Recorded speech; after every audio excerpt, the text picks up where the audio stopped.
तो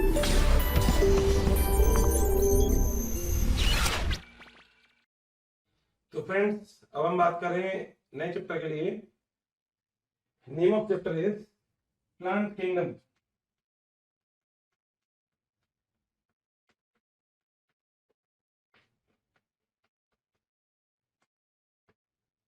दोस्तों, कुछ ऐसा वर्ड जो लगभग सुना हुआ है हमारे पास, जो है किंगडम। हम लोगों ने पढ़ा था जब हमने टैक्सोनॉमी पढ़ी थी।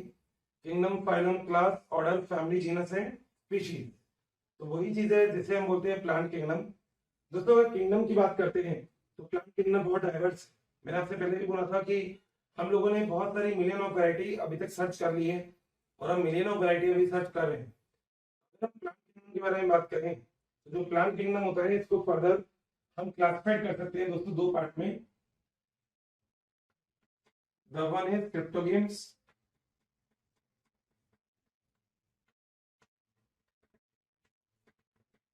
and the other one is phenologenes.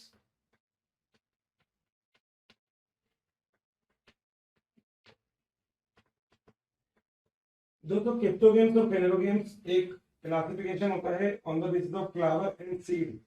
ठीक है, हम क्रिप्टोगेम्स को आगे भी क्लासिफाइड कर सकते हैं। They are further classified into थेरोफाइटा,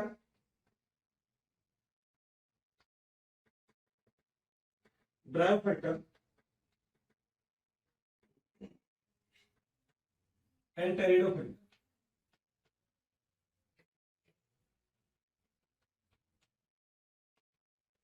थेरोफाइटा को भी अगर देखा जाए तो एक नॉर्मल क्लासिफिकेशन हो सकता है एल्गीज, फंजाई, और एक स्ट्रक्चर यहाँ पे बनती है जिससे हम क्या बोलते हैं, लाइकेंस। एल्गीज को भी हम आगे क्लासिफाइड कर सकते हैं। कौन कौन से पार्ट होते हैं वो भी हम बात करेंगे, जिनमें एक होता है थेलोफाइटा, सॉरी एक होता है Rhodophyceae, Chlorophyceae, थियोफाइसी and ज़ैंथोफाइसी।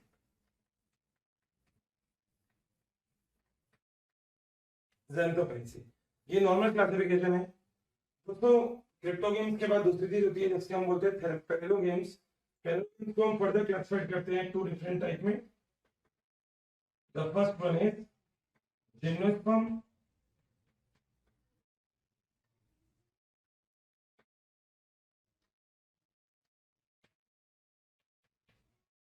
and the next one is angiosperm. Angiosperm का भी आगे क्लासिफिकेशन है मोनोकॉट और डाइकॉट।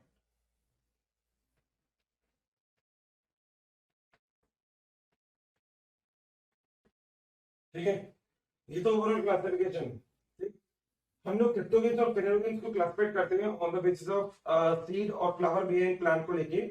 तो क्रिप्टोगेम्स में जनरली एब्सेंट होता है, फेनेलोगेम्स में प्रेजेंट होता है। यहाँ पे जिम्नोस्पर्म और एंजियोस्पर्म में क्लासिफिकेशन होता है नेक्ड सीड और covered seed. Gymnosperm is the naked seed और जो एंजियोस्पर्म होते हैं ये कैसे रखते हैं, कवर्ड सीड रखते हैं। That is the normal type of classification.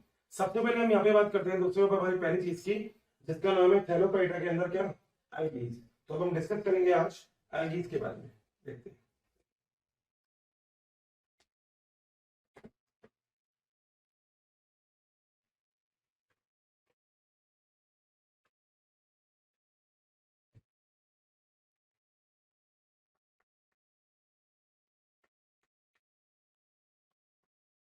दोस्तों। जनरली अगर हम एल्गी के बारे में बात करें तो देखो, एल्गी के अंदर जो टिश्यू सिस्टम होता है वो एब्सेंट होता है।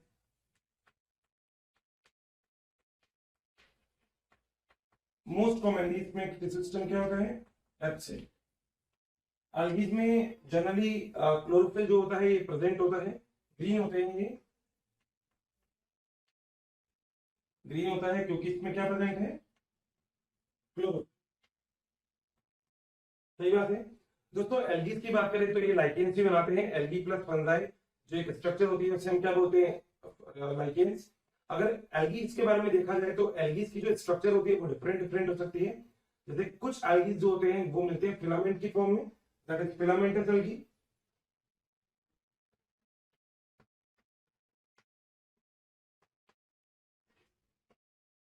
फिलामेंटस दोस्तों, फिलामेंटस एल्गी वो एल्गी होते हैं जो एग्जैक्टली अगर देखा जाए तो स्ट्रक्चर वाइज वो प्रॉपर एक फिलामेंट की फॉर्म में मिलेंगे। ठीक है, एग्जाम्पल हमारे पास है, जैसे स्पाइरो वगैरह की हम बात करें, एक्टोकार्पस की बात करें, either the Ulothrix.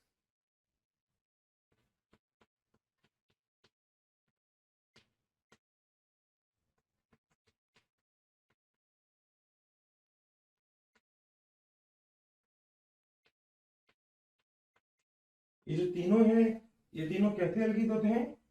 Filamentous algae होते हैं। ठीक है, तो फिलामेंटस एल्गीज का कभी भी एग्जांपल हो तो आपको याद रखना है। दूसरी बात, कुछ ऐसे एल्गीज होते हैं जो दोस्तों होते हैं कॉलोनियल।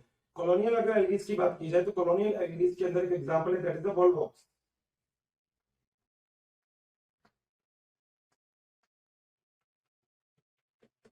तो वॉल्वॉक्स एक example of the colonial algae. ठीक है, तो जनरली एल्गीज में इन दोनों चीजों के बाद आगे देखते हैं कि जो रिप्रोडक्शन होता है एल्गीज के अंदर वो कौन से टाइप का मिलता है। वेजिटेटिव रिप्रोडक्शन की अगर मैं बात करता हूं तो वो मिलता है फ्रेगमेंटेशन के थ्रू। रिप्रोडक्शन कौन सा? वेजिटेटिव,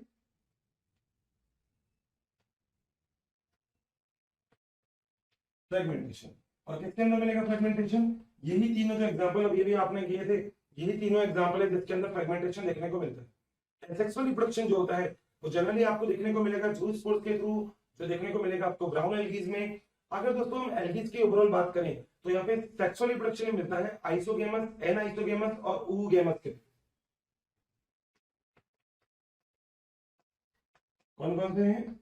आइसो, एन आइसोगेमस और oogemus। तो ये तीन चीजें हैं, आइसोगेमस, एन आइसोगेमस और oogemus।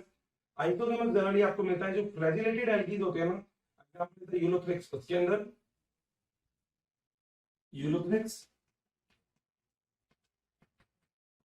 किसका एग्जांपल है? आइसोगेमस का। दोस्तों एक और एग्जांपल है, दैट इज यूडोरिया। यूडोरिया जो होता है, यूडोरिया, इसके अंदर एग्जैक्टली कौन सा मिलता है? एनाइसोगेमस। और oogemus का एग्जांपल है volvox, that is example of the oogemus। दोस्तों मेल और फीमेल की अगर बात की जाए तो जो फीमेल होता है ना वो एक्चुअली देखने को कैसे मिलता है? लार्ज, मगर वो होता है नॉन मोटाइल। ठीक है, एग्जांपल हम लोग उसका लिख सकते हैं oogonia। ठीक है, और अगर हम एंथीडियम की बात करें तो वो मेल होता है, मोटाइल होता है मेल। ठीक है, जनरली अगर एल्गीज की बात की जाए तो ये कुछ हेल्प भी करते हैं नाइट्रोजन फिक्सेशन के अंदर, अर्थ के ऊपर बेसिकली प्रोडक्शन करने का भी काम करते हैं, क्योंकि बहुत सारे एल्गीज को हम एज एन फूड की तरह भी यूज में लेते हैं। आपने सुना होगा सिंगल सेल प्रोटीन। कई बार ऐसा भी होता है कि एक सिंगल सेल से प्रोटीन को हम फॉर्म कर लेते हैं, जैसे स्पारुलिना होता है या फिर क्लोरेला। ये बहुत ही बेस्ट एग्जांपल है किस चीज के लिए? जिस कंडीशन में आपको किसी भी प्रोटीन को ऑब्टेन करना हो। दोस्तों कई बार हम एल्गीज के थ्रू एगार को भी ऑब्टेन करते हैं, तो इसके थ्रू दोस्तों एक चीज और ऑब्टेन होती है, इंपॉर्टेंट है एगार। दोस्तों एगार एक होता है न्यूट्रिएंट मीडियम। आप लोगों को पता होना चाहिए, जैसे लेबोरेटरी में जब हमें किसी भी सेल को ग्रो करवाना होता है तो ग्रो करवाने के लिए, उस सेल को लेबोरेटरी में ग्रो करवाने के लिए हमको एक प्रॉपर मीडियम देना पड़ता है, and that medium is called as nutrient media और कल्चर मीडिया। तो यही कल्चर मीडिया होता है जिसके अंदर वो पर्टिकुलर सेल ग्रो कर जाते हैं। सपोज करिए आज आपके पास बायोलॉजी है, तो आपके पास जो ग्रोथ होगी ना आपकी, वो बायोलॉजी लेक्चर से ही होगी। अगर मैं आपसे बात करूं मैथ्स के लेक्चर की, तो उस लेक्चर के अकॉर्डिंग आपकी ग्रोथ नहीं होगी। दैट इज द थिंग, ये वो चीज है जो जरूरत है। तो अगर आप कभी भी लेबोरेटरी के अंदर ग्रोथ करवाना चाहते हो किसी भी सेल को, तो एक बहुत अच्छा मीडियम आप लोग प्रिपेयर कर सकते हो। कौन सा? एगार, एगार मीडियम। Got it? ठीक है, अब हम बात करते हैं कि कितने टाइप की एल्गीज हमारे सामने होती है। सबसे पहले दोस्तों हम यहाँ पे जिस एल्गीज के बारे में बात करेंगे, that is the rhodophyceae. Rhodophyceae, दोस्तों rhodophyceae is called as red algae. आप कहेंगे कैसे याद रखेंगे? एक टीम आई थी जिसका नाम था राजस्थान रॉयल्स, तो राजस्थान रॉयल्स से आर से हो गया रोडोफाइसी, और रोडोफाइसी कैसी हो गई? Red algae. ठीक है दोस्तों, रोडोफाइसी जो होती है इसे हम जनरली क्या बोलते हैं? रेड एल्गी बोलते हैं, जैसा कि अभी तक हमने डायग्राम में देखा। बट अगर मैं एग्जैक्टली आपसे रोडोफाइसी की बात करूं तो इसके अंदर कुछ ऐसे पिगमेंट होते हैं जो बहुत जरूरी होते हैं।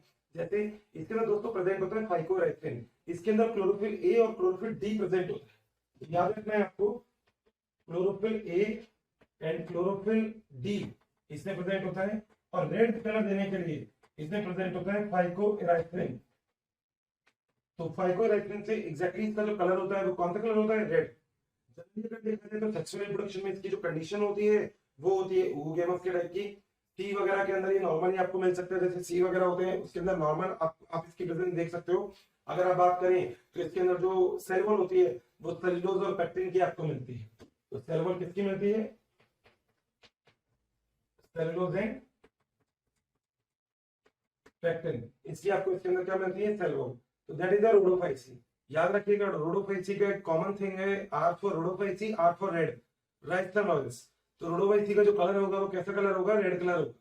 सही बात है। दूसरी बात दोस्तों यहाँ पे एक दूसरी आती है जिसे हम बोलते हैं ग्रीन, और ग्रीन की कौन सी है? क्लोरोफाइसी।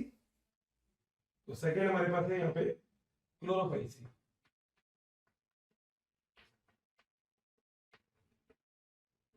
कौन सी लड़की होती है? ग्रीन। तो सीजी का मतलब होता है चंडीगढ़। एक छोटा सा एग्जांपल हम लोग यहाँ पे याद रख सकते हैं, सीजी, सीजी का मतलब चंडीगढ़। तो चंडीगढ़ का मतलब क्या हो गया? C for chlorophyceae and G for green.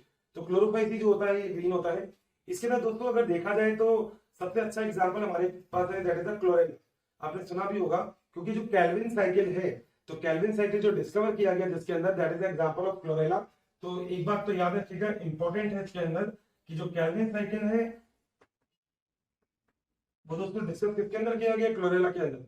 ये वही क्लोरेला है जिसके थ्रू आप लोग सिंगल सेल प्रोटीन को ऑब्टेन करते हो, लार्ज अमाउंट में आप प्रोटीन को ऑब्टेन कर सकते हो। ठीक है दोस्तों, अगर आप बात करें हम क्लोरोफाइसी के अंदर स्टोर करने की फूड को, तो दोस्तों फूड स्टोर किसकी फॉर्म में होता है? स्टार्च की फॉर्म। किसकी फॉर्म में स्टार्च होगा? मतलब किसकी फॉर्म में स्टोर होगा? स्टार्च की फॉर्म में।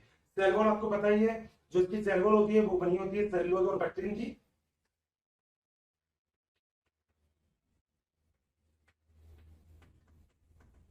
दोस्तों याद रखिएगा जो इनर होगी ना वो तो बनी होगी सेलुलोज की, और जो आउटर बनी होगी वो किसकी बनी होगी? पेक्टिन।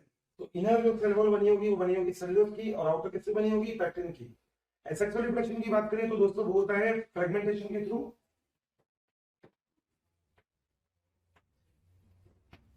फ्रेगमेंटेशन के थ्रू एसेक्सुअल रिप्रोडक्शन होता है। पिगमेंट्स की मैंने आपको बात कर ली, क्लोरोफिल ए होता है, क्लोरोफिल बी होता है इसके अंदर, chlorophyll a and chlorophyll b. Xanthophyll भी इसके अंदर मिलता है, कैरोटीन भी मिलते हैं इसके अंदर, ये सब चीजें इसके अंदर मिलती है, तो वो चीज तो नॉर्मल है।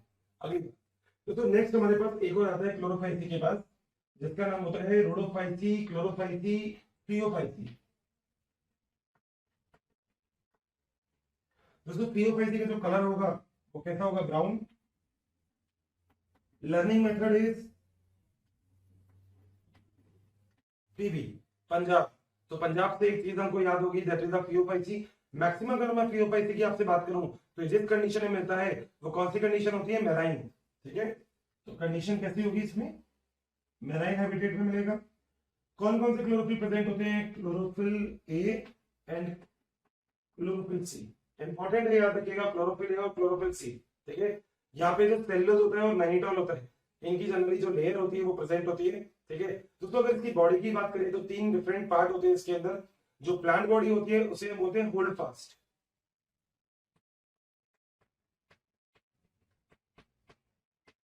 मतलब वर्किंग एज अ रूट। अगर देखा जाए तो होल्ड फास्ट किसकी तरह वर्क करती है? रूट की तरह वर्क करती है इसके अंदर होल्ड फास्ट। तो second thing is called as stipe. Stipe जो होता है वो एक तरह से फूड को ट्रांसपोर्ट करने के अंदर हेल्प करता है। Working as a stem.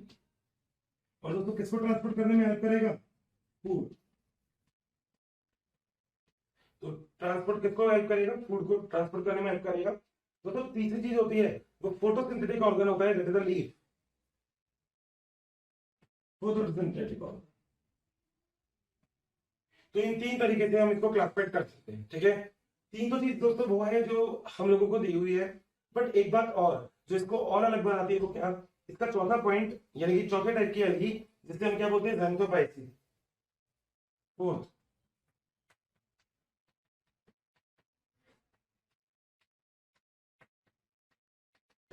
दोस्तों ज़ैंथोफाइसी को याद करने का तरीका है एक्स वाई जी।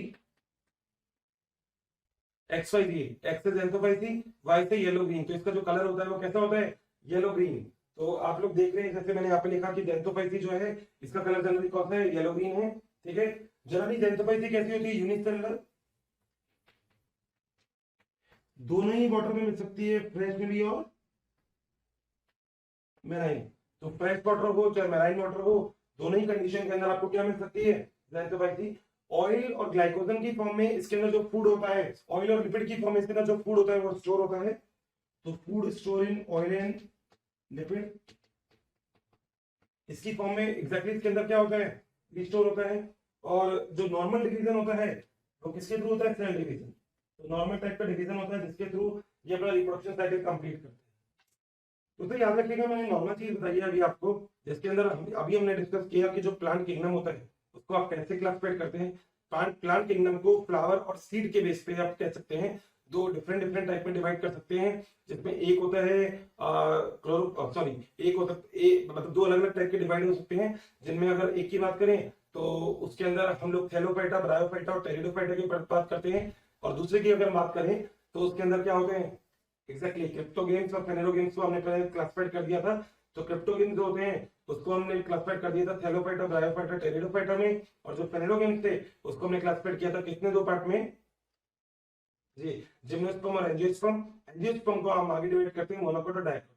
सबसे पहले हम यहाँ बात करें एल्गीज के बारे में। एल्गीज जो होती है वो आपको दिख रही है कि टिश्यू सिस्टम इसके अंदर क्या होता है, एब्सेंट होता है, ग्रीन होता है, मतलब इसके अंदर प्रेजेंट होता है क्लोरोफिल। फिलामेंटस एल्गीज जो होते हैं उसका एग्जांपल है SEU, that is the spirogyra, ectocarpus and ulothrix. Colonial algaes भी हो सकते हैं, दैट इज द वोल्वॉक्स। अगर रिप्रोडक्शन की बात करूंगा तो वेजिटेटिव रिप्रोडक्शन क्या में होता है, फ्रेगमेंटेशन किसके अंदर मिलता है, इन तीनों के अंदर।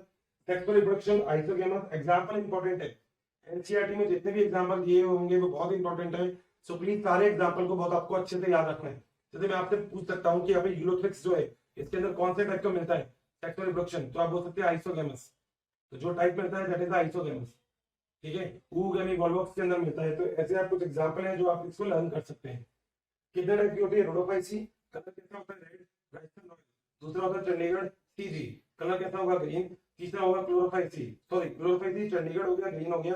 तीसरा होगा Phaeophyceae, colour brown, PB Punjab. चौथा होगा Xanthophyceae, colour Xanthophyceae, yellow green, XYZ Xanthophyceae, ठीक है। और इन सबकी क्लासिफिकेशन डन। मैं आपसे पहले भी बोल चुका हूँ एनसीईआरटी के अकॉर्डिंग अपन देख रहे हैं। और अगर आपको लगता है कोई भी पर्टिकुलर पॉइंट जो अभी आपको क्लियर नहीं है तो प्लीज मुझे कमेंट बॉक्स में जरूर बताएं, ठीक है। मैंने आपको पहले भी बोला था कि उसके लिए या तो हम एक अलग से वीडियो बनाएंगे या फिर मैं आपको कमेंट बॉक्स के अंदर ही उस चीज पर्टिकुलर चीज को क्लियरिफाई कर दूंगा। Got it.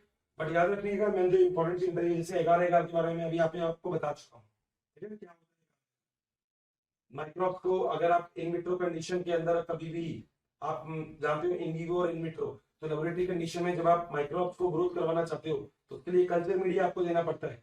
जैसे आपने पढ़ा हुआ है मोरासजी एंड स्कूल, ठीक है। ऐसे ही हम लोग इसको स्पेस फूड की तरह भी यूज में लेते हैं। क्लोरेला जो होता है तो स्पेस के अंदर एक्चुअली देखा जाए तो पूरा का पूरा सिस्टम नहीं लेके जाते हैं हम कि यहाँ से पूरा फूड का सिस्टम लेके चले गए। हम क्या करते हैं उस पर्टिकुलर चीज को अपने पास लेके जाते हैं जिस चीज की। थैंक यू स्टूडेंट, हमें इतना प्यार देने के लिए। डेली काफ़ी संख्या में स्टूडेंट हमारे वीडियोस को देख रहे हैं और उसका लाभ उठा रहे हैं। बच्चों, आप सभी से मेरी ये रिक्वेस्ट है कि प्लीज़ नीचे दिए गए डिस्क्रिप्शन में दिए गए लिंक को प्रेस करिए और अपना एनरोलमेंट कराइए। बच्चों, इसके साथ ही जिन बच्चों को यहाँ पर डाउट सेशन की भी ज़रूरत है, साथ ही मटेरियल्स की भी ज़रूरत है, वो सभी हमारे प्रीमियम कोर्सेज को भी रजिस्ट्रेशन करवा सकते हैं। रिक्वायरमेंट है, प्रोटीन होता है, थोड़ा सा लेके बॉडी की न्यूट्रिएंट रिक्वायरमेंट जो होती है उसको हम फुलफिल कर लेते हैं। गॉट इट, समझ में आ रही बात। चलिए आगे चलते। तो दोस्तों बात करते हैं आज हम फ्रेंड्स अभी तक हम लोगों ने बात की हुई है प्लांट किंगडम में क्रिप्टोगेम्स और फेनेरोगेम्स के बारे में। क्रिप्टोगेम्स को अगर आप देखेंगे तो मैंने उसमें थैलोफाइटा, ब्रायोफाइटा और टेरिडोफाइटा में इसको क्लासिफाइड किया था। थैलोफाइटा में हमने एल्गीज को बहुत अच्छे से डिस्कस कर लिया है, जिसमें हम लोगों ने बात की थी वहां पे कि वहां पे जो एल्गीज है वो rhodophyceae, xanthophyceae, phaeophyceae and chlorophyceae type के होते हैं। अभी हम यहाँ पे दूसरी कैटेगरी की बात करते हैं जिसका नाम है ब्रायोफाइट्स और ब्रायोफाइटा।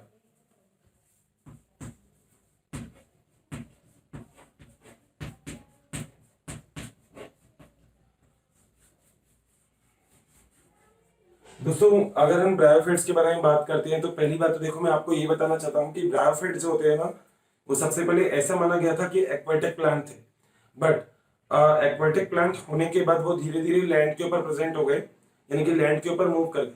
उसका एक बहुत बड़ा रीजन था। उसका एक रीजन ये था कि हम लोगों ने जब ब्रायोफाइट्स को स्टडी किया तब हमको पता लगा कि इसमें बहुत सारे ऐसे कैरेक्टरिस्टिक्स हैं जो एक एक्वाटिक प्लांट में देखने को मिलते हैं। तो पहली बात तो ये क्लियर है हमारे सामने कि एक्वेटिक प्लांट के कैरेक्टरिस्टिक्स इसके अंदर होते हैं, तो इस वजह से हम इसको कुछ कुछ हद तक एक्वेटिक प्लांट की तरह बोलते हैं, और ये वाटर से लैंड वाले या टेरेस्ट्रियल एरिया में ट्रांसफर हुए हैं। पहली बात तो ये।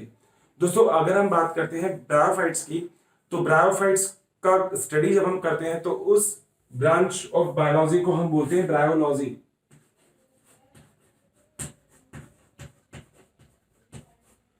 तो ब्रायोलॉजी का मतलब होता है स्टडी ऑफ ब्रायोफाइट्स, ठीक है। अगर हम फादर की बात करें तो father of Indian bryology is a Kashyap, and father of whole bryology उनका नाम है हेडविग। तो हेडविग और कश्यप हम लोगों ने दो साइंटिस्ट पढ़ लिए इंडियन ब्रायोलॉजी के बारे में, और दूसरी बात किसके लिए, नॉर्मल जो फादर ऑफ ब्रायोलॉजी है ना उनके बारे में। दोस्तों ब्रायोफाइट्स जो होते हैं ना ये जनरली बहुत स्मॉल हाइटेड प्लांट होते हैं, इनके अंदर प्रॉपर तरीके से रूट स्टेम्स वगैरह का डेवलपमेंट नहीं होता। बट सबसे इंपॉर्टेंट चीज जो ब्रायोफाइट्स होते हैं ये वैस्कुलर जो बंडल्स होते हैं, या हम बोल सकते हैं जो वैस्कुलर टिश्यू होते हैं, vascular tissue, I am talking about the xylem and phloem. तो इसके अंदर दोस्तों ये वैस्कुलर टिश्यू क्या होते हैं, एब्सेंट, यानी कि इनके अंदर जाइलम और फ्लोएम एब्सेंट होते हैं, क्योंकि देखो हाइट ज्यादा नहीं होती, बहुत शॉर्ट हाइटेड प्लांट होते हैं, तो इतनी ऊपर तक हाइट जब नहीं है तो कहीं ना कहीं नीचे ही सारा का सारा जो वाटर वगैरह है उसको यूटिलाइजेशन कर लिया जाता है, और इसके लिए जो बेसिक इसके अंदर हेल्प करता है दैट इज द पैरेन्काइमा। दोस्तों पैरेन्काइमा के बारे में हम लोग पढ़ चुके हैं कि P for parenchyma, P for packaging. तो parenchyma is the packaging tissue, मतलब सेल, एक ऐसा सेल होता है जो पैकेजिंग वगैरह का काम करता है। याद करिएगा आपने जब एनाटॉमी की बात की थी तो एनाटॉमी में आपने दो टाइप की सेल क्लासिफाइड किया था, मेरिस्टेमेटिक और परमानेंट। तो परमानेंट में, सिंपल परमानेंट में आपने तीन सेल पढ़ा था, पैरेन्काइमा, कोलेन्काइमा, स्क्लेरेन्काइमा। तो P for parenchyma and P for packaging. तो पैरेन्काइमा का जो वर्क है वो किसका, पैकेजिंग का। तो यहाँ पे वाटर वगैरह की जो अवेलेबिलिटी करवाता है वो कौन है, पैरेन्काइमा ही है, क्योंकि यहाँ पे जाइलम और फ्लोएम जो होता है वो डेवलपमेंट नहीं होता, ठीक है। दोस्तों जनरली ये डैम्प, ह्यूमिड और शेडी प्लेसेस में प्रेजेंट होते हैं।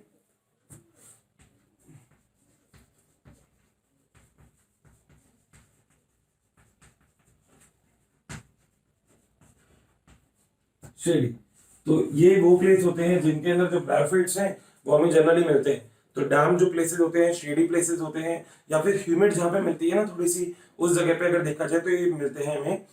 ब्रायोफाइट्स को एक इंपॉर्टेंट टर्मिनोलॉजी हम लोगों ने दी है जिसका नाम है एम्फीबियन ऑफ प्लांट किंगडम। तो ब्रायोफाइट जो होते हैं उसे एम्फीबियन ऑफ प्लांट किंगडम भी बोलते हैं।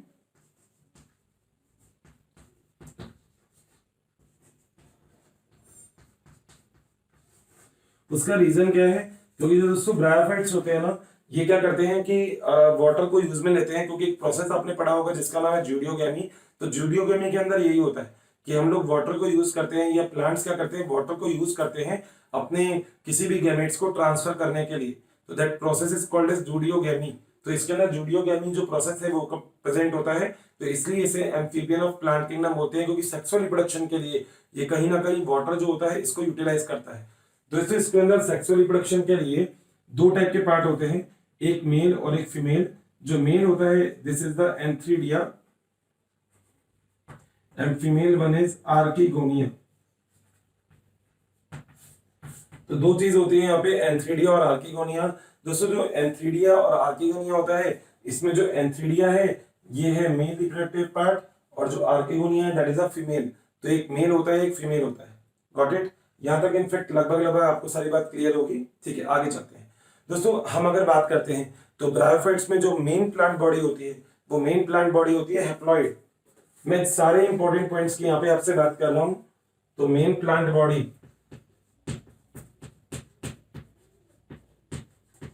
वो कैसी है,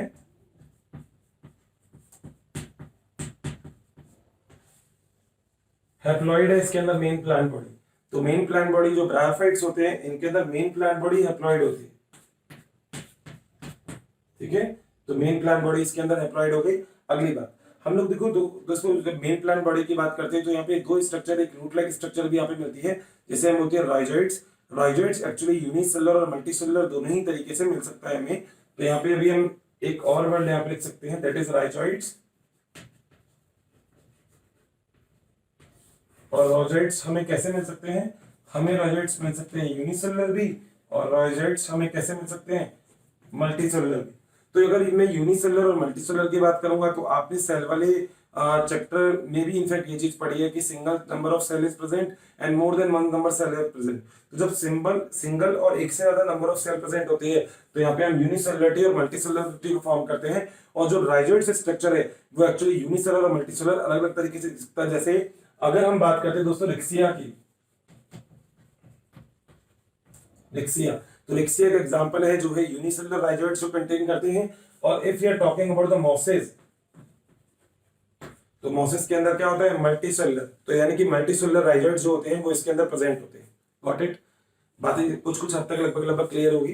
ठीक है, आगे चलते हैं दोस्तों। अगर मैं सेक्स की बात करता हूं तो मैं आपसे बोल सकता हूं कि इसके अंदर एक प्रॉपर तरीका होता है सेक्सुअल रिप्रोडक्शन का, जिसके अंदर जो प्लांट होते हैं वो मोनोशियस और डायोशियस किसी भी तरीके के हो सकते हैं।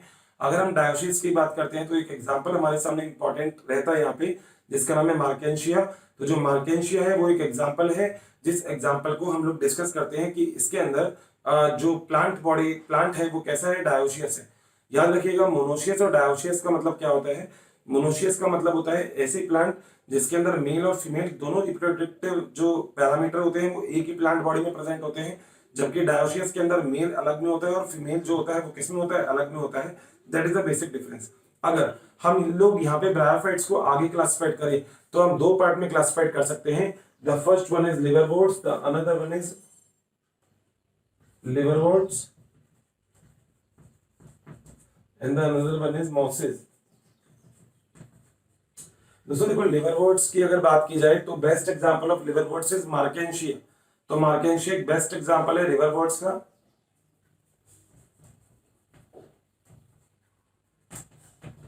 मार्केंशिया, ठीक है। मार्केंशिया मैंने जैसे अभी आपको बताया कि जो मार्केंशिया होता है ये डायोशियस होता है, याद रखिएगा, क्योंकि हम लोग ना अभी एक छोटे से प्रोसेस की बात कर रहे हैं जिसका नाम है रिप्रोडक्शन। तो रिप्रोडक्शन में हम लोग अगर नॉर्मल रिप्रोडक्शन की बात करें तो उसे हम बोलते हैं vegetative.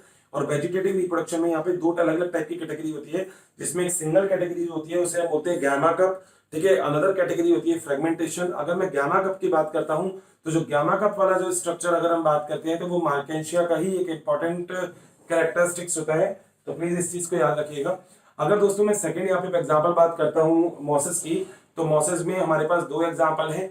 The first example is the sphagnum, the another one example is, एक और एग्जांपल है जिसका नाम है फ्यूनेरिया। तो two example is Funaria and sphagnum. दोस्तों फ्यूनेरिया और स्फैग्नम की अगर हम बात करते हैं तो देखिए मैं आपसे एक चीज बोल सकता हूं यहाँ पे कि जो फ्यूनेरिया और स्फैग्नम होते हैं ये स्फैग्नम को तो इनफेक्ट हम बहुत अलग अलग तरीके से यूज में लेते हैं। जैसे एंटीबायोटिक्स जो होती हैं उसके अंदर भी मतलब मेडिकल जो यूज होते हैं उसके अंदर भी हम इसको यूज में लेते हैं। इनफैक्ट इसकी बहुत बड़ी कैटेगरीज होती हैं जिनको अलग अलग तरीके से मेडिकल यूज में लिया जाता है। बट यहाँ पे हम लोग अगर ब्रायोफाइट्स की बात करें तो एक्चुअली ब्रायोफाइट्स के बाद क्या होता है, जो वाटर होल्डिंग कैपेसिटी है ना दोस्तों ये बहुत ज्यादा होती है। तो हम लोग एक बात लिखते हैं कि इनकी जो वाटर होल्डिंग कैपेसिटी है ये बहुत ज्यादा होती है। इसकी वजह से जब कभी भी हमें ट्रांसपोर्ट वगैरह में किसी भी प्लांट की वैरायटी को या किसी भी ऐसी चीज को जो मॉइस्चर वगैरह के अंदर ज्यादा लंबे टाइम तक सर्वाइव कर जाएगी उसको अगर हमें ट्रांसपोर्ट करना है तो हम उसको पूरी तरह से कवर कर देते हैं। और कवर करने के बाद अब हम उसे आगे भेज सकते हैं। तो ये चीज आती है जो वाटर होल्डिंग कैपेसिटी इसकी इंक्रीज करती है। Got it? चीजें क्लियर है? ठीक है दोस्तों, अगली बात अगर हम यहाँ पे बात करते हैं तो ओवरऑल इसके अंदर जो रिप्रोडक्शन होता है उस रिप्रोडक्शन में स्पोर बनता है और जिस स्पोर को हम इस तरीके से बोल सकते हैं कि जो जायगोट होता है वो आगे जाके स्पोर को डेवलप करता है।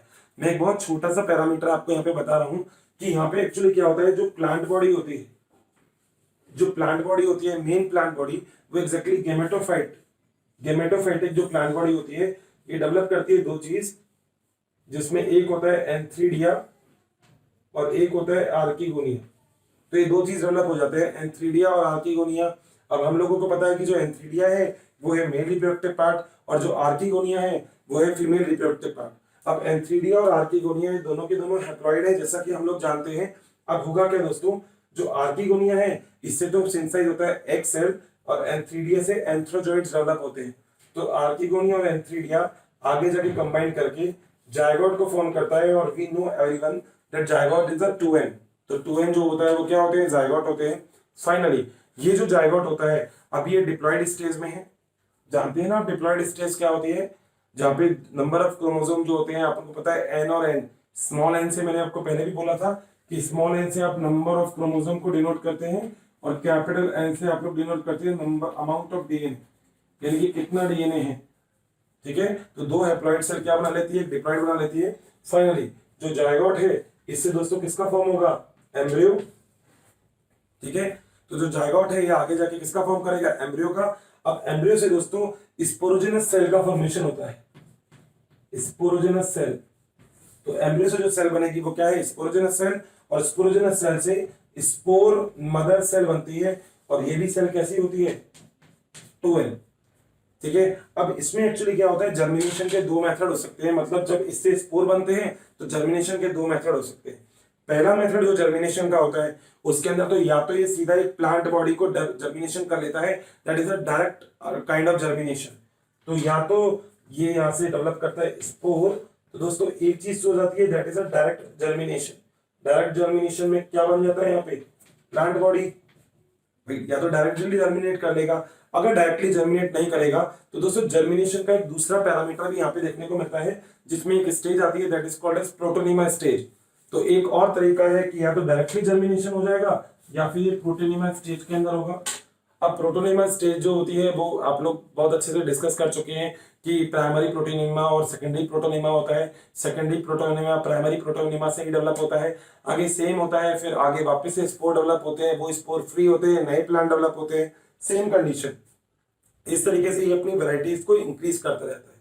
ओवरऑल मैं इस पूरे में आपको बता देता हूं अभी तक क्या थोड़ी सी बात हमने पढ़ी थी ब्रायोफाइट्स के बारे में। दोस्तों bryophytes amphibian of plant kingdom होते हैं। ब्रायोफाइट्स सेक्सुअल रिप्रोडक्शन के लिए जूडियोगेमी प्रोसेस को यूज में लेते हैं, जिस प्रोसेस का मतलब होता है कि यहाँ पे जो स्पोर होते हैं वो वाटर के थ्रू मूव करते हैं। तो यहाँ पे जो मेल जो होता है ना वो एक्चुअली वाटर के थ्रू मूव करके फीमेल बॉडी तक इजीली पहुंच सकता है, मतलब आप ऐसा कह सकते हैं।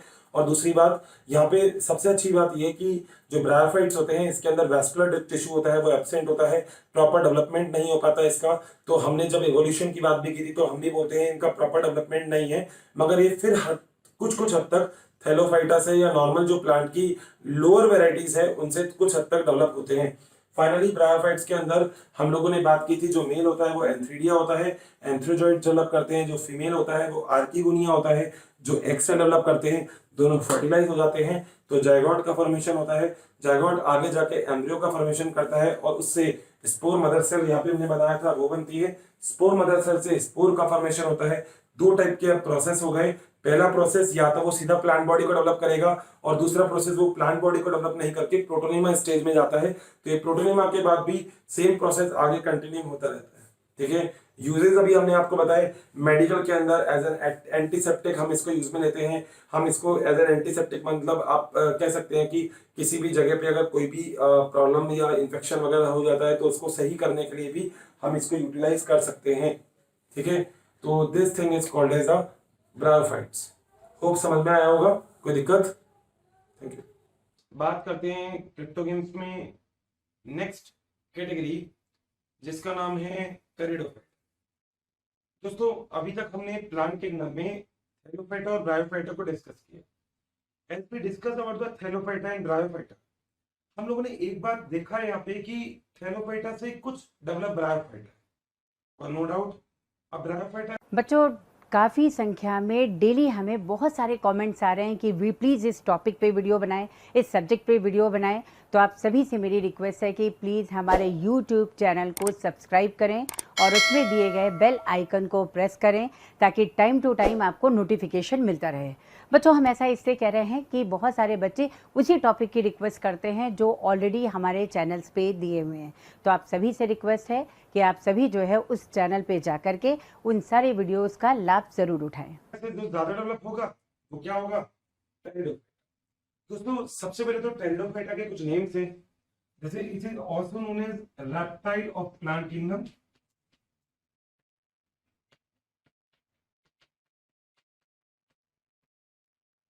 Second one is it is known as botanical snake.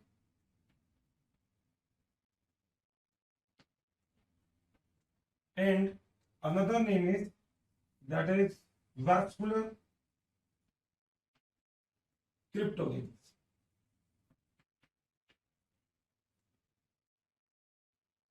Because इसमें जाइलम और फ्लोएम तो प्रेजेंट होता है, मगर जाइलम में वेसिकल और जो फ्लोएम होता है इसमें कंपेनियन सेल, इसमें क्या होती है, ठीक है। अगर हम इसमें सेक्सुअल रिप्रोडक्शन की बात करें तो सेक्सुअल रिप्रोडक्शन होता है oogamous टाइप का।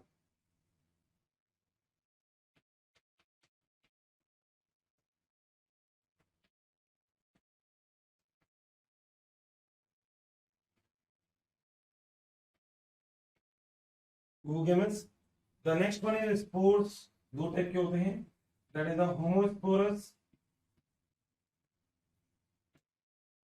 And heterosporous.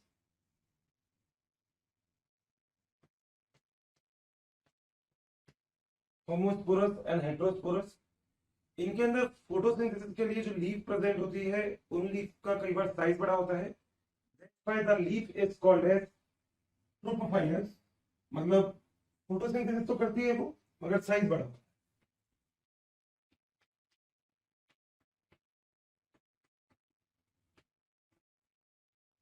देखिए लीव्स होती है फोटोसिंथेसिस के लिए। स्टेम जो होता है वो इरेक्ट होता है, मगर स्टेम के साथ एक चीज और होती है, कई बार स्टेम अंडरग्राउंड होते हैं, that is called as rhizomes,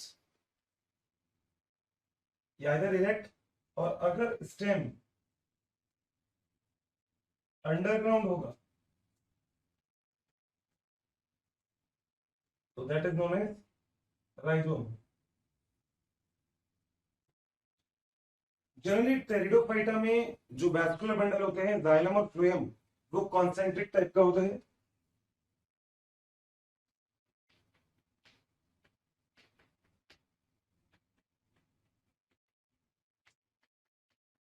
concentric type का।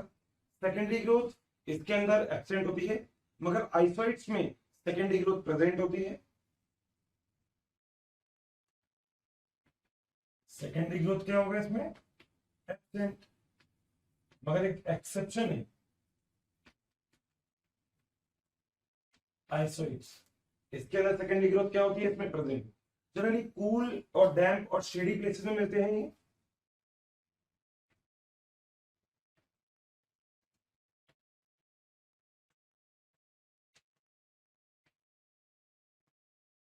स्टडी को टेरिडोलॉजी कहते हैं, और साइंटिस्ट जिन्होंने टेरिडोफाइटा नेम को बताया था, वो name of scientist is hacker.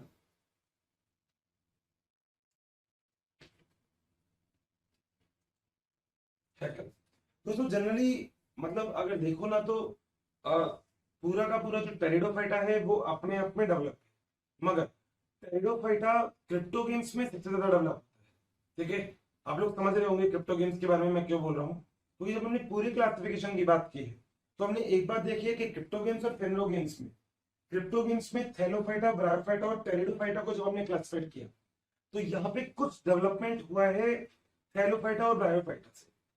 अब देखा जाए तो अगर मैं जिम्नोस्पर्म की बात करूंगा तो वो फेनेरो गेम्स में है, मगर जिम्नोस्पर्म में भी वैस्कुलर बंडल प्रेजेंट होता है, मगर सेम उसके अंदर भी जाइलम और फ्लोएम में वेसिकल्स और कंपेनियन सेल एब्सेंट होते हैं, ठीक है। तो this is all about the pteridophytes. अब हम बात करते हैं अपने अगले टॉपिक जिसका नाम है फेनेरो गेम्स। और फेनेरो गेम्स में हम किसकी बात करेंगे, एग्जैक्टली जिम्नोस्पर्म की, ठीक है। देख, तो क्या हाल चाल है प्यारे बच्चों। बच्चों आज का जो टॉपिक है अभी हमारा इस लेक्चर का, नेम है इस टॉपिक का जिम्नोस्पर्म। दोस्तों अभी तक हम लोगों ने क्रिप्टो गेम्स और फेनेरो गेम्स को क्लासिफाइड किया था। हम लोगों ने ये बात करी थी कि क्रिप्टो गेम्स और फेनेरो गेम्स, इनके अंदर जो बेसिक डिफरेंस होता है वो है डेवलपमेंट। कहीं ना कहीं जो फेनेरो गेम्स है ये क्रिप्टो गेम्स से ज्यादा डेवलप होते हैं। तो क्रिप्टो गेम्स को कंप्लीट करने के बाद, इसका मतलब थैलोफाइटा, ब्रायोफाइटा और टेरिडोफाइटा को कंप्लीट करने के बाद हम लोग अभी मूव करते हैं जिम्नोस्पर्म। दोस्तों सबसे पहली बात, अगर जिम्नोस्पर्म की स्टडी की बात की जाए, that process is called as जिम्नोस्पर्मोलॉजी।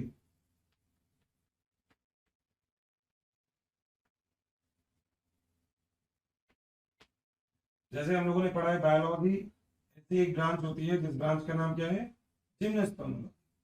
सबसे पहले जिम्नोस्पर्मोलॉजी अगर हम टर्म की बात करें, जिम्नोस्पर्म टर्म की बात करें, तो साइंटिस्ट थियोफर्स्टस जिनको सबसे पहला क्रेडिट इसके ऊपर जाता है। जिम्नोस्पर्म अपने आप को स्पेसिफिक रखते हैं, क्यों? क्योंकि इनके अंदर जो सीड होते हैं वो नेक्ड होते हैं, तो नेक्ड सीड कंटेन करते हैं, नेक्ड सीड। बस दोस्तों, नेक्ड सीड के बाद एक और चीज कि इनके अंदर जो फ्रूट होता है वो एब्सेंट होता है। फ्रूट इसके अंदर क्या होता है? absent। तो फ्रूट होता है इसके अंदर एब्सेंट, और जो सीड होते हैं वो कैसे होते हैं इसके अंदर? नेक्ड। सही बात है। अगर जिम्नोस्पर्म को ओवरऑल हम करें तो इसके अंदर स्पोर्स प्रेजेंट होते हैं। जो स्पोर्स मेगा स्पोर्स और माइक्रो स्पोर्स होते हैं, यानी कि मेगा स्पोर्स का मतलब स्पोर्स का साइज बड़ा होता है, micro spores size wise small होते हैं। तो यहाँ पे बात होती है mega spores and micro spores की।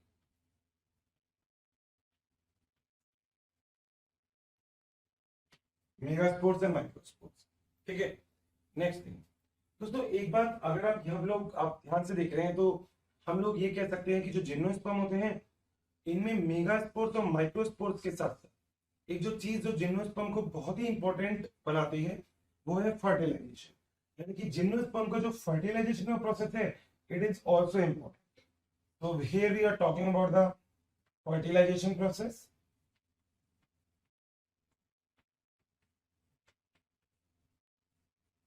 हम लोग जानते हैं फर्टिलाइजेशन का मतलब क्या होता है? Fusion of gametes, that is called as fertilization. दो टाइप से फर्टिलाइजेशन होता है इसमें। फर्स्ट वन इज सिफोनोगेमी,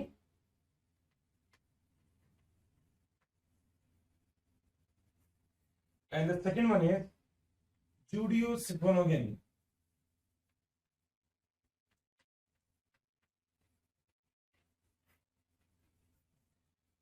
दोस्तों, जूडियोसिफोनोगेमी में जो मेल है the male are motile, but siphonogamy में male are normal, normal. Zooidogamy generally जो प्लांट की या जिम्नोस्पर्म की लोअर वैरायटी होती है उनके अंदर प्रेजेंट होते हैं। ऑन द अनदर हैंड सिफोनोगेमी जो होती है ये प्लांट के जो हायर प्लांट होते हैं, हायर जिम्नोस्पर्म होते हैं, उन्हें प्रेजेंट होता है। तो these are present in the higher gymnosperm, while judeospongamy is present in lower kind of gymnosperm. The next thing, दोनों के अंदर ही pollen tube का फॉर्मेशन होता है, ये बात याद रखिएगा, ये सिमिलरिटी है इन दोनों में। If I am talking about the judeospongamy, if I am talking about the spongamy, इन दोनों ही प्रोसेस में डेवलपमेंट किस चीज का होगा? pollen tube का। लाइफ साइकिल इसमें डिप्लॉन्टिक होती है। So here we can mention that is a diplontic life cycle.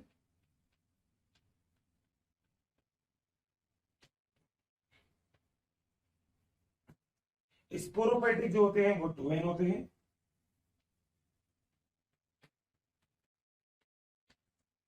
मगर एक चीज जो जिम्नोस्पर्म को सबसे अलग बनाता है वो क्या? तो जिम्नोस्पर्म में जो जाइलम होता है वो डेवलप होता है, मगर जाइलम के अंदर टेरिडोफाइट की तरह वेसिकल्स एब्सेंट होती है।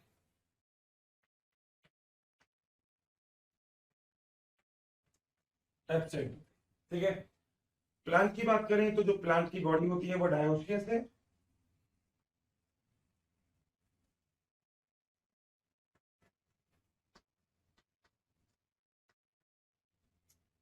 कैसा है प्लांट बॉडी? तो चले जरा आगे। तो फ्रेंड्स, अभी तक हम लोग बात कर चुके हैं प्लांट किंगडम में क्रिप्टोगेम्स और फेनेरोगेम्स। क्रिप्टोगेम्स को हमने थैलोफाइटा, ब्रायोफाइटा, टेरिडोफाइटा में क्लासिफाइड किया था। फेनेरोगेम्स को हमने क्लासिफाइड कर दिया था जिम्नोस्पर्म और एंजियोस्पर्म। सो आफ्टर जिम्नोस्पर्म अब हम बात कर रहे हैं एंजियोस्पर्म्स के बारे में। दोस्तों, एंजियोस्पर्म्स का मतलब क्या होता है? सबसे पहले तो एंजियोस्पर्म का मतलब होता है कि एक ऐसे प्लांट जिसके अंदर जो सीड हो वो कैसा हो? कवर्ड, ठीक है। तो पहली बात एंजियोस्पर्म के लिए, दैट इज कवर्ड सीड। तो इसके अंदर जो सीड होते हैं वो कैसे होते हैं? कवर्ड होते हैं। ये बात बहुत इंपॉर्टेंट है और आप सब लोगों को ये बात याद रखनी है, ठीक है। दोस्तों हम इसको जनरली एंथोफाइटी भी कहते हैं। इसका मतलब एक ऐसे प्लांट जिसके अंदर कवर्ड सीड वगैरह प्रेजेंट हो। इसका एक नेम और हो सकता है दैट इज एंथोफाइटी, ANTHOPHYTA। ठीक है। अर्थ के ऊपर इसका डिस्ट्रीब्यूशन बहुत ही वास्ट है, ये बहुत ही वास्ट डिस्ट्रीब्यूटेड है, डाइवर्सिटी इसके अंदर बहुत ज्यादा है।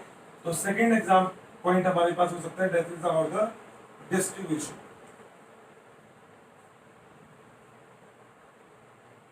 बहुत ही वास्ट डिस्ट्रीब्यूटिव वैरायटी है। ठीक है। तीसरी बात दोस्तों, इसमें ओव्यूल कवर्ड होता है ओवरी के थ्रू।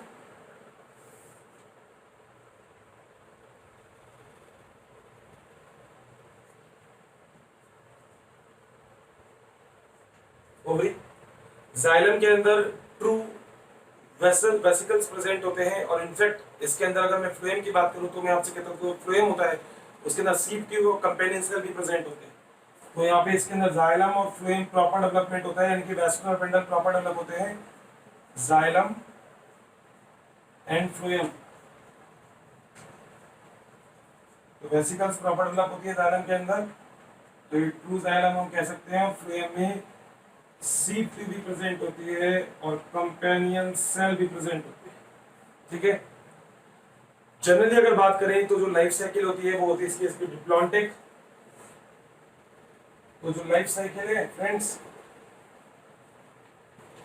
वो कैसा लाइफ साइकिल है इसका?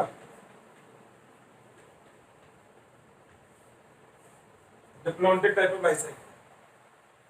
अगर मैं यहां पे बात करता हूं प्लांट की, तो प्लांट में जो मेल गैमेट जो मेल होता है ना, मतलब अगर मैं बात करूं मेल और फीमेल सेक्स ऑर्गन की, तो जो मेल गैमेट्स होते हैं दोस्तों, वो male gametes generally non motile होते हैं और नॉन फ्लैजिलेटेड होते हैं। तो जो मेल गैमेट है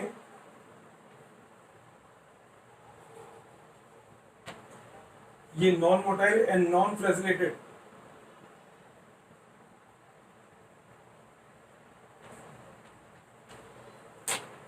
एंड नॉन फ्लैजिलेटेड, ये बात आपको याद रखनी है कि मेल जो गैमेट्स होते हैं वो नॉन मोटाइल होते हैं और नॉन फ्लैजिलेटेड होते हैं।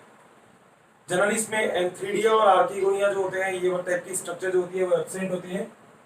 तो हम ये भी कह सकते हैं कि जो एंथ्रीडिया एंड आर्किगोनिया है,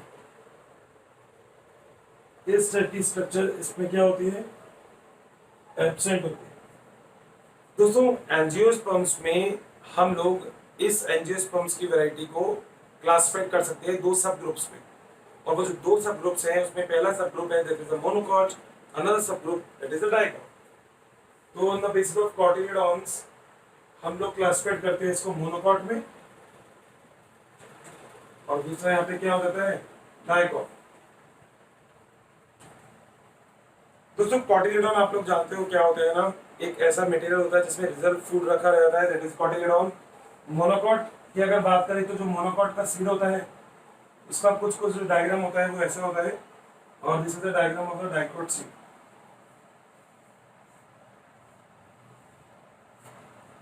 आप देख रहे हैं यहाँ पे टू कॉटिलिडॉन प्रेजेंट है, that is the dicot. Single cotyledon present है, दिस इज द मोनोकॉट। इसको मत मानिएगा, I am talking about this. Single cotyledon present है, स्टार्च की फॉर्म में प्रेजेंट होता है यहाँ पे मटेरियल, और यहाँ पे एक लेयर प्रेजेंट होती है। Layer is made up from the protein, that protein is aleurone. Aleurone protein का एक लेयर प्रेजेंट होता है। यहाँ पे दो कॉटिलिडॉन होते हैं, अपर पार्ट इज, यहाँ ये वाला पार्ट जो होता है इसे हम बोलते हैं प्रीम्यूल, नीचे वाले पार्ट को हम बोलते हैं रेडिकल। पढ़ा हुआ है आपने, यहाँ पे आपने पढ़ा हुआ है एपिकोटाइल और हाइपोकोटाइल, तो हम उसके बारे में बात नहीं करेंगे, आपने आगे वाले चैप्टर में उनको डिस्कस किया होगा। दोस्तों मोनोकॉट में सिंगल कॉटिलिडॉन आपको दिख रहा है, डाइकॉट में टू कॉटिलिडॉन है, that is the difference between monocot and dicot. Single cotyledon and two number of cotyledon. एक बात तो ये हो गई। अगली चीज दोस्तों, मोनोकॉट जो होती है ना, इसके अंदर जो रूट होती है वो मिलती है फाइब्रस। तो हम बोल सकते हैं यहाँ पे जो रूट होती है वो होती है फाइब्रस रूट। फाइब्रस रूट का मतलब होता है कुछ इस टाइप का root, this is the fibrous root. अगर प्लांट है तो ऐसा रूट है ना, ये फाइब्रस। टैप रूट का मतलब होता है कुछ ऐसा, this is a tap root. Primary secondary tertiary root के अंदर ये क्लासिफाइड होती है, tap root and fibrous root. Got it. अगली बात दोस्तों यहाँ पे जो वैस्कुलर बंडल होते हैं वो वैस्कुलर बंडल होते हैं क्लोज्ड, और यहाँ पे जो वैस्कुलर बंडल होते हैं वो होते हैं ओपन। आप लोग जानते हो ओपन और क्लोज का मतलब क्या होता है। कैम्बियम का प्रेजेंट होना और कैम्बियम का एब्सेंट होना। डायकॉट के अंदर सेकेंडरी ग्रोथ होती है तो कैम्बियम प्रेजेंट है, कैम्बियम प्रेजेंट है तो वो वैस्कुलर बंडल ओपन है। ओपन का मतलब कोई नई चीज आ सकती है, गेट ओपन है मतलब कोई नया आ सकता है, तो इसका मतलब वैस्कुलर बंडल वो जो ओपन है। और क्लोज का मतलब जिसके अंदर कैम्बियम एब्सेंट है। अगली चीज दोस्तों, वैस्कुलर बंडल जो होता है वो इसके अंदर स्कैटर्ड मिलता है, जबकि इसके अंदर जो वैस्कुलर बंडल होता है दोस्तों वो पूरा का पूरा एक अरेंज होता है, एक रिंग मैनर में अरेंज होता है। तो एक रिंग मैनर का अरेंजमेंट जो होता है वो वैस्कुलर बंडल का अरेंजमेंट किसमें मिलता है आपको, डायकॉट में, जबकि मोनोकॉट के अंदर इस तरह का रिंग का जो अरेंजमेंट होता है वो आपको नहीं मिलता है। ठीक है, आगे इसके अंदर और देख लेते हैं। तो लीफ की बात करें तो यहाँ पे तो पैरेलल वेनेशन होती है मोनोकॉट में, जबकि डायकॉट में जो लीफ की वेनेशन होती है that venation is called as reticulate. तो रेटिकुलेट टाइप की जो वेनेशन होती है वो होती है डायकॉट में, जबकि मोनोकॉट में पैरेलल वेनेशन मिलती है। तो that is a difference. Flower जो पेटल्स वगैरह है उसके पर भी डिफरेंसेस होते हैं। तो ऐसे बहुत सारे डिफरेंसेस आप मोनोकॉट और डायकॉट में कर सकते हैं।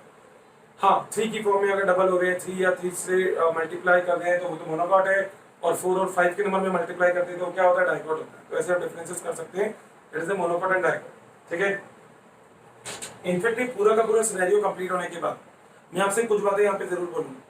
दोस्तों 2-3 इंपॉर्टेंट स्पेशल पॉइंट है जो इनफैक्ट आपको याद रखने चाहिए इस पूरे चैप्टर के अंदर। वो ये कि जो एल्गीज होते हैं उन एल्गीज के अंदर हम नॉर्मल नंबर ऑफ क्रोमोसोम की बात करते हैं तो दैट इज 2। और एक और है जो जिसका नाम है नेट्रियम, NETRIUM, जिसके अंदर नंबर ऑफ क्रोमोसोम अप्रोक्स 592 तक नंबर ऑफ क्रोमोसोम हो सकते हैं। तो याद रखिएगा नेट्रियम और एल्गी। तो एल्गी के अंदर तो हो गए 2 और नेट्रियम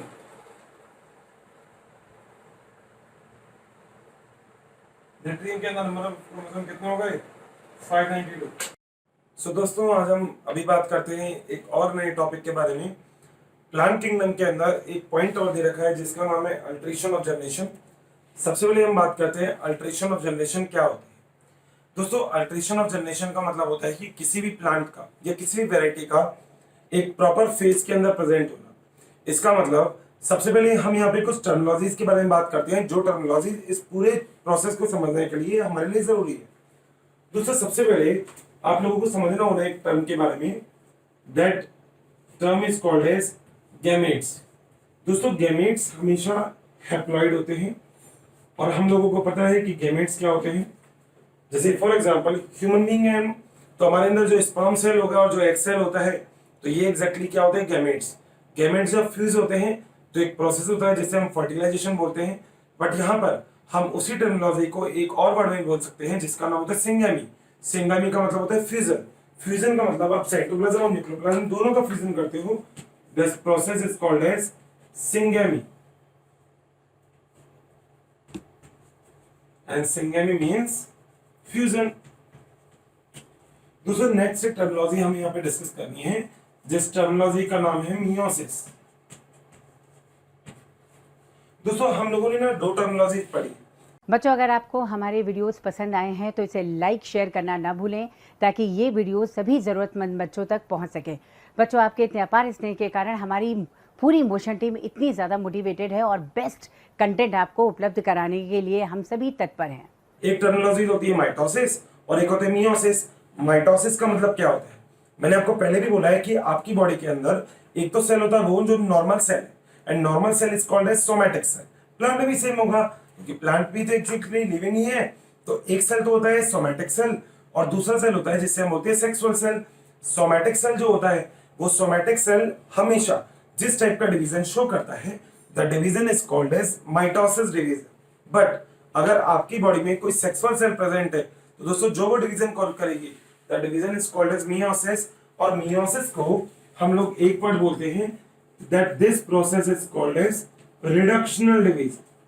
रिडक्शनल डिवीजन का मतलब क्या होता है कि इसके अंदर या इस टाइप के डिवीजन में अगर आपके पास कोई भी एक पेरेंट सेल है और वो पेरेंट सेल 2 डॉटर सेल में डिवाइड होती है तो पेरेंट सेल के अंदर अगर क्रोमोसोम के नंबर 2n है, याद रखिएगा स्मॉल n का मतलब होता है number of chromosome and capital N is equal to number of DNA। तो अगर यहाँ पे 2n सेल है तो ये n और n में डेवलप हो जाएगा। This cell is called as diploid cell क्योंकि इसके अंदर नंबर ऑफ सेल 2n है. This cell is called as daughter cell and daughter cell is haploid cell क्योंकि इसके अंदर नंबर ऑफ सेल कैसे हैं, n है. That is a difference between haploid and diploid cell. एक पॉइंट तो हमारे पास ये हुआ. अगली बात दोस्तों, प्लांट के अंदर दो फेज हमने पढ़ी थी, जिनमें से एक फेज हमने पढ़ी थी स्पोरोफाइटिक फेज. जनरली अगर हम बात करते हैं स्पोरोफाइटिक फेज की, तो जो स्पोरोफाइटिक फेज होती है, ये फेज एक ऐसी फेज होती है जो किसी भी प्लांट को डेवलप करने के लिए इंटरमीडिएट की फॉर्म में जरूरी होती है. अब जब हम पूरे अल्टरेशन ऑफ जनरेशन यानी कि प्लांट के पूरे लाइफ साइकिल प्रोसेस की बात करते हैं, तो तीन टाइप के प्रोसेस हम इसमें शो करते हैं जो प्लांट यूज करता है दोस्तों. जिसमें जो पहला लाइफ साइकिल है that is a haplontic, second one is diplontic and third one is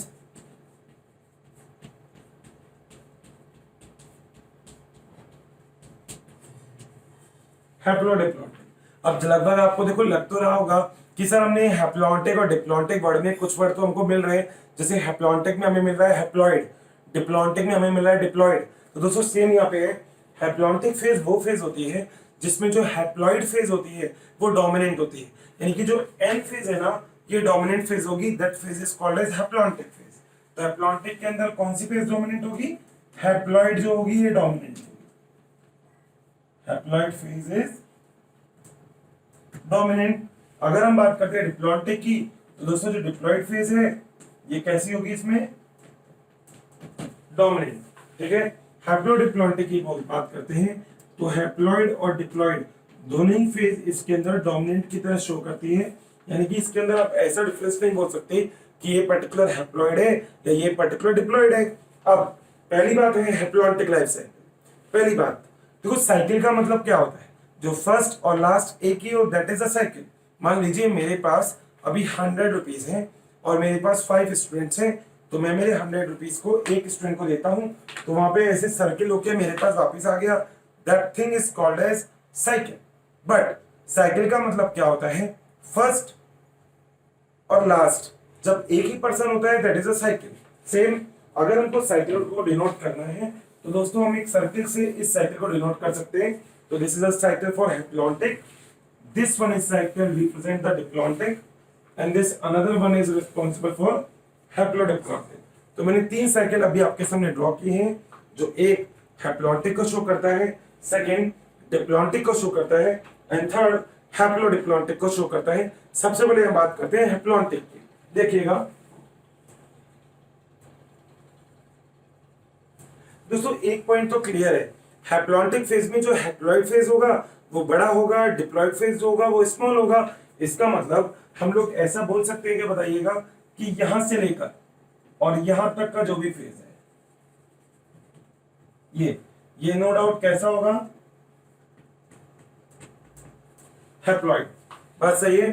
ठीक है. मैं अगर ऐसे डिप्लॉन्टिक को भी मेजर करना चाहूं तो बताइएगा जरा, मैं ऐसे कर सकता हूं क्या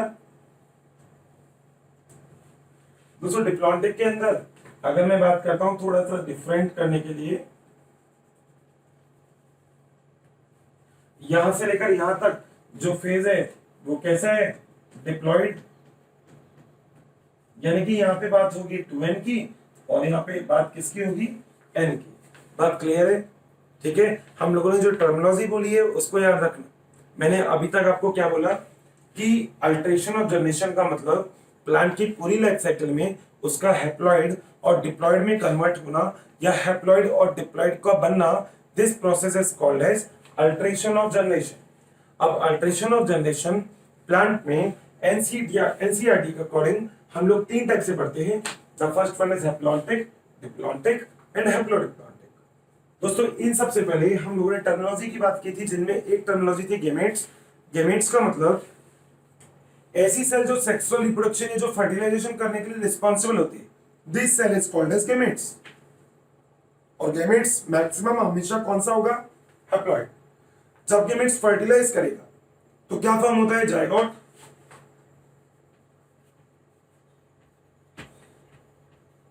और जो जायगोट होगा तो उसके बनने के लिए जो प्रोसेस जरूरी है that is the syngamy. Complete fusion जो हो जाता है ना दो सेल का, that process is the syngamy.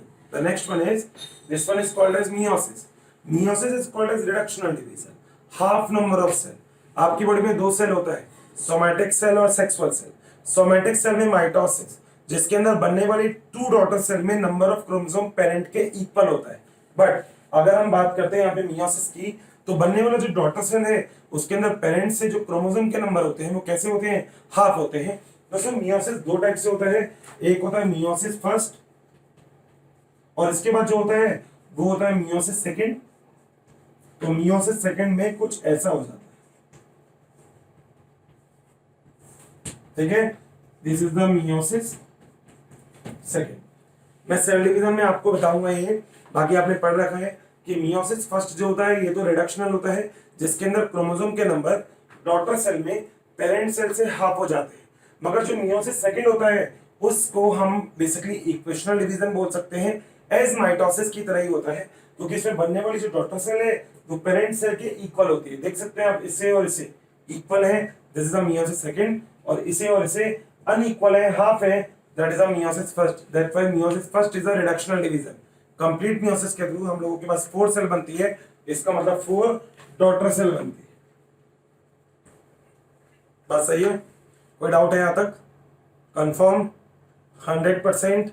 दिक्कत हो तो कमेंट बॉक्स में लिख देना. हमेशा बोलता हूं कमेंट बॉक्स है आपके पास, आप लिख सकते हैं वहां पे, तो लिखना जरूर, ठीक है. इंतजार है मुझे आपके हर एक फीडबैक का, चाहे वो अच्छा हो चाहे वो बेकार हो, बट मेरे लिए वो बहुत प्रीशियस है, बहुत इंपॉर्टेंट है आप लोगों का फीडबैक. तो प्लीज दीजिएगा जरूर मुझे, ठीक है. दोस्तों हम बात करते हैं हैप्लॉन्टिक की. मैंने अभी बोला हैप्लॉन्टिक नेम सजेस्ट करता है कि हैप्लॉइड फेज बड़ा होता है, हैप्लॉइड फेज डोमिनेंट होता है, that's why the phase is called as haplontic. Diplontic, diploid phase बड़ा होगा, डिप्लॉइड फेज डोमिनेंट होगा, that's why the phase is called as diplontic. तो यहाँ पे हम अब रिप्रेजेंट करते हैं हैप्लॉन्टिक और डिप्लॉन्टिक को. आप अगर ऊपर मेरे यहाँ पे डायग्राम देख रहे हैं तो उसमें आप दोस्तों देखो, एक चीज देखोगे कि एग्जैक्टली मान लीजिए अगर कभी भी कोई भी गैमेट्स या कोई भी स्पोर प्रेजेंट है तो वो स्पोर कैसे करेंगे. मान लीजिए आपके पास यहाँ पे, मैं भी 4 से कहीं से तो स्टार्ट करूंगा, तो मैं 4 स्पोर की बात करता हूं, and these are called as spore, ठीक है. जब 2 स्पोर हैं तो आपस में फर्टिलाइज करेंगे, यानी कि फर्टिलाइज करने से पहले ये स्पोर्स फर्टिलाइज करने से पहले एग्जैक्टली अगर देखा जाए तो गैमेटोफाइट्स में अपने आप को कन्वर्ट करेंगे. इसका मतलब एक फेज इनके बाद जो आएगी दैट इज अ गैमेटोफाइट, और गैमेटोफाइट के थ्रू एग्जैक्टली ये गैमेटोजेनेसिस करेंगे. इसका मतलब हम अगर एग्जैक्टली बोले तो ये क्या काम करेंगे, फॉर्मेशन ऑफ गैमेट्स. यानी कि अभी जो हमारे पास स्पोर प्रेजेंट है ये सारे स्पोर गैमेट्स का फॉर्मेशन करेंगे. अब मान लीजिए जब गैमेट्स का फॉर्मेशन हो गया तो 2 गैमेट्स के फॉर्मेशन होने के बाद एक प्रोसेस, यानी कि आपको फ्यूजन करना है, that fusion is called as syngamy. तो यहाँ पे एक प्रोसेस होता है जिसे हम बोलते हैं सिंगैमी. मैं एस से डिनोट कर रहा हूं, ठीक है. तो एस का मतलब क्या हो गया, सिंगैमी. जैसे ही सिंगैमी होगा इसका मतलब फ्यूजन होगा. तो एन एन, मान लीजिए 2 गैमेट्स हैं और ये 2 गैमेट्स आपस में फ्यूज करते हैं, तो जो सिंगैमी के बाद जो सेल बनता है वो एग्जैक्टली कैसा होगा, 2n, और इस सिंगैमी के बाद क्या फॉर्म होगा, Z फॉर जायगोट. मैं प्रॉपर आपको टर्मिनोलॉजी बता रहा हूं यहाँ पे, देखिएगा. S मतलब है syngamy and Z is equal to क्या है, जायगोट. सही है. जैसे ही ये सब हो जाएगा तो फाइनली आपके पास जो भी सेल होगा इस पर्टिकुलर सेल में वापस से कौन सा प्रोसेस होगा, मियोसिस. और मियोसिस आपको बताया था, मियोसिस फर्स्ट और मियोसिस सेकंड. फर्स्ट के बाद 2 haploid cell, next 4 haploid cell form होगी. इसका मतलब सिंगल से ये 2 सेल फॉर्म हो गया और इन 2 सेल से फाइनली ये 4 सेल फॉर्म हो गई.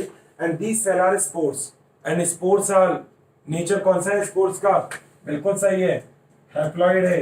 गैमेट्स भी कैसे होते हैं, हैप्लॉइड होते हैं.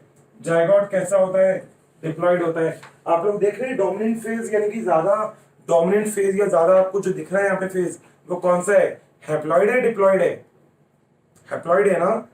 एग्जैक्टली इसलिए हम इसे क्या बोलते हैं, हैप्लॉन्टिक लाइफ साइकिल. क्या बोलते हैं, हैप्लॉन्टिक लाइफ साइकिल. तो in the haplontic life cycle haploid phase is dominant, और ये हैप्लॉन्टिक लाइफ साइकिल हमें कुछ एग्जांपल्स और याद रखने पड़ेंगे, that is spirogyra and volvox.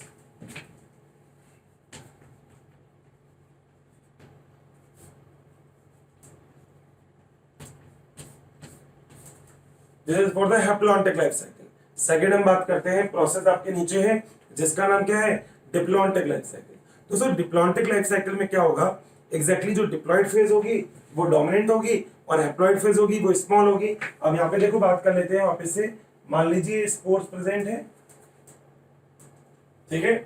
अब स्पोर्स एग्जैक्टली जो प्रोसेस करेंगे वो क्या होगा, सिंगेमी, और सिंगेमी के बाद मान लीजिए ये प्रोसेस मैं यहाँ पे आपको बता रहा हूँ, that is a syngamy. Syngamy हो गया। जैसे ही सिंगेमी प्रोसेस होगा एग्जैक्टली फॉर्मेशन किसका होगा, जायगोट का।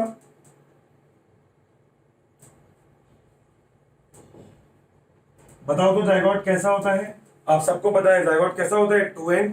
जायगोट से क्या होंगे, स्पोरोफाइट्स बनेंगे, और स्पोरोफाइट्स भी कैसे होंगे, 2n, ठीक है। और स्पोरोफाइट से सेम प्रोसेस गैमेट्स का फॉर्मेशन यानी कि गैमेटोजेनेसिस होगा। इसका मतलब यहां से अब जो गैमेट्स का फॉर्मेशन होगा ये गैमेटोजेनेसिस। तो यहां तक जो फेज आपको डोमिनेंट दिख रही है, this phase is called as diploid, and that's why this cycle is called as diplontic life cycle. Generally जितने भी एंजियोस्पर्म और जिम्नोस्पर्म होते हैं आपको यही लाइफ साइकिल देखने को मिलता है, यानी कि most of the angiosperm and gymnosperm. तो जिम्नोस्पर्म और एंजियोस्पर्म मैक्सिमम जो लाइफ साइकिल देखने को मिलेगा वो कौन सा लाइफ साइकिल होगा बताइएगा, तो that is a diplontic life cycle. Third one is which is called as haplodiplontic life cycle. जैसा कि नेम सजेस्ट कर रहा है, हैप्लॉइड और डिप्लॉइड दोनों ही फेज इक्वल होगी क्योंकि दोनों ही नेम है यहाँ पे,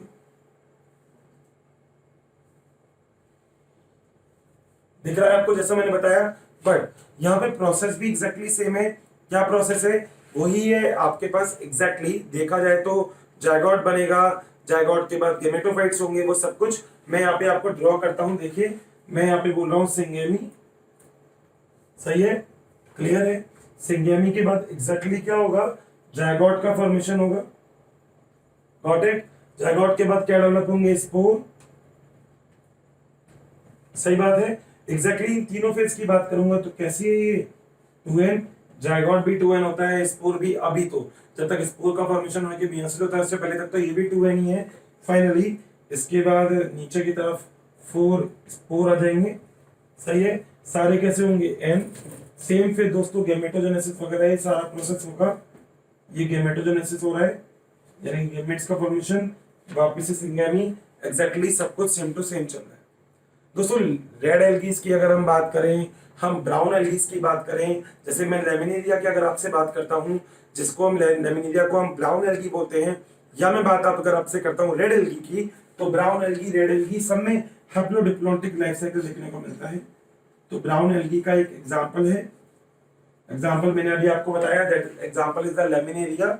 एक हम लोग रेड एल्गी की बात करते हैं, रेड एल्गी, ठीक है। दोस्तों इसके अलावा एक और एल्गी होती है, that is Alva green algae, जिस एल्गी के अंदर इसी टाइप का यानी कि हैप्लोडिप्लॉन्टिक टाइप का ही लाइफ साइकिल आपको देखने को मिलता है, दैट इज अल्वा एल्गी। तो ये बेसिकली लाइफ साइकिल है, that is alteration of generation. 1 minute का रिकैप लेता हूं मैं इसमें, सुनिएगा। हम लोगों को बात करनी है प्लांट के अंदर जनरेशन को डेवलप होने के लिए कौन कौन सी फेज आ रही है, that is alteration of generation. 3 type की अल्टरेशन ऑफ जनरेशन होती है, पहला हैप्लॉन्टिक, डिप्लॉन्टिक, हैप्लोडिप्लॉन्टिक। बट उससे पहले हम लोगों को समझना होगा गेमेट्स क्या होते हैं। हैप्लॉइड होते हैं गेमेट्स, सेक्सुअल सेल जो होती है वो गेमेट्स को ही रिप्रेजेंट करती है।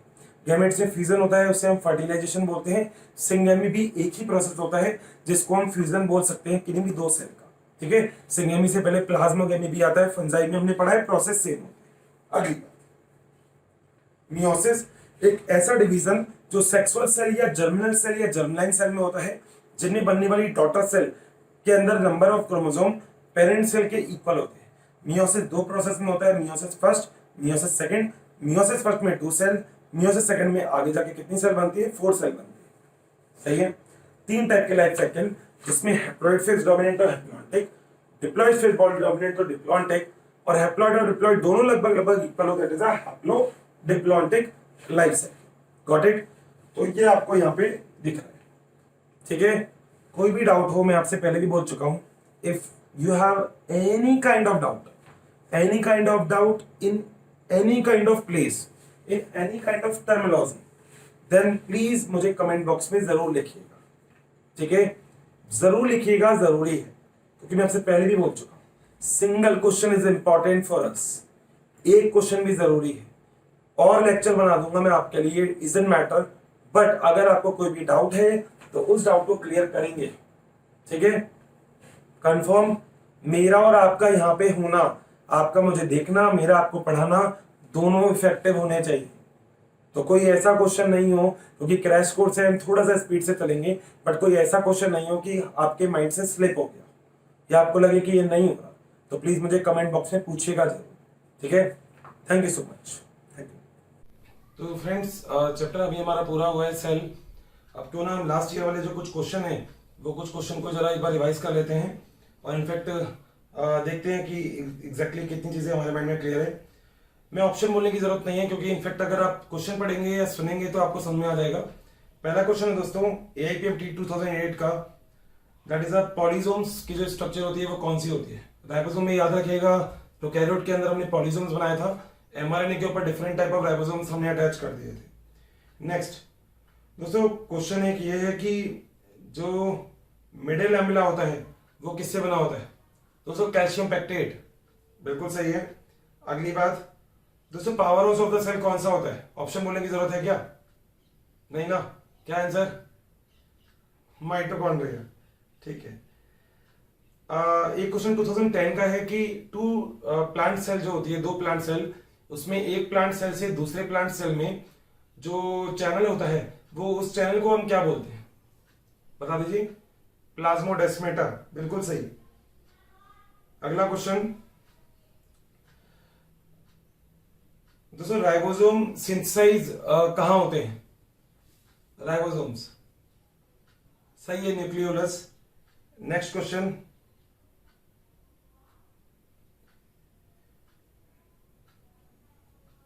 Cell organelle within the cell, cell within the cell मतलब ऑर्गेनल ऐसा कौन सा होता है। क्वेश्चन ये है कि which one of the following structure is an organelle within an organelle. एक ऑर्गेनल के अंदर एक दूसरा ऑर्गेनल होता है। Option one is endoplasmic reticulum, mesosome, peroxisome and ribosome. Yes, ribosome. The next one is 2013 में पूछा गया है कि जो प्लांट सेल होती है उसमें क्रोमैटिन किससे बने होते हैं। दोस्तों DNA, RNA, histone and non histone protein से।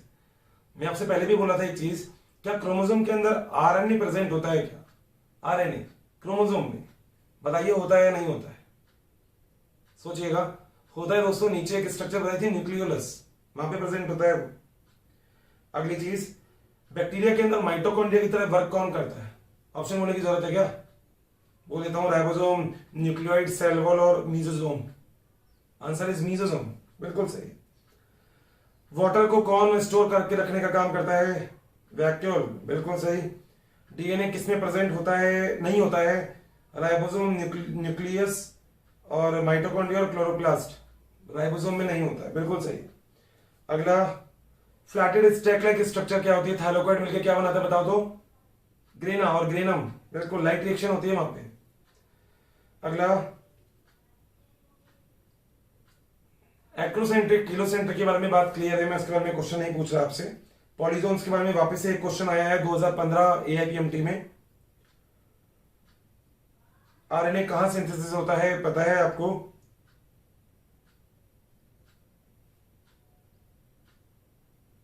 पॉलीजोम्स के बारे में वापस से क्वेश्चन आ गया।